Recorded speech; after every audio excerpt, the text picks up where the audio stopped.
Fan बंद करो, fan बंद करो, పక్కకి పెట్టండి అమ్మది, పక్కకు పెట్టుకోండి. అలాగా ఇది కూడా పక్కకు పెట్టుకోండి. అమ్మ అందరికీ వందనాలు. అందరూ బాగున్నారా?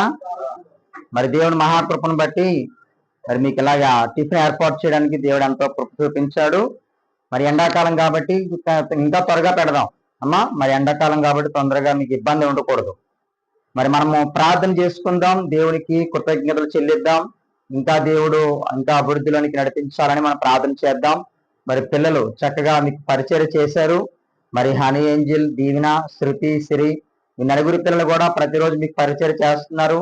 మరి పాస్టమ్మ గారు మీకోసం ఉదయాన్నే 5 గంటలు లేచి మీ కొరకు మరి టిఫిన్ వండడము, చట్నీలు వండడం, చట్నీలు తయారు చేయడం చేస్తున్నారు.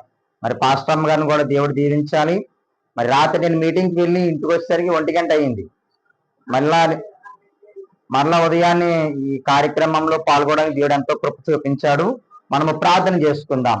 ప్రేమగల తండ్రి, కృపగల దేవానికి స్తోత్రాలు తండ్రి, వందనాలు ప్రవ్వా. దేవాని అద్భుతాలు, ఆశ్చర్యమైన కార్యాలు చేసిన దేవుడవు నాయనానికి స్తోత్రాలు.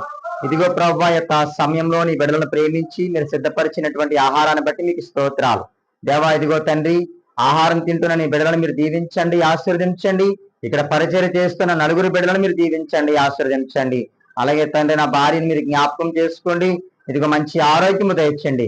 నన్ను కూడా మీ చేతులకు అప్పగించుకుంటూ ఈ పరిచయను ఇంకా అభివృద్ధిలోనికి నడిపించమని మహిమ ఘనత ప్రభావాలు మీకే చెల్లిస్తూ నజరేయుడైన యేసుక్రీస్తు నామమున ఈ ప్రార్థన మనల్ని అడిగి వేడుకుంటున్నాను తండ్రి.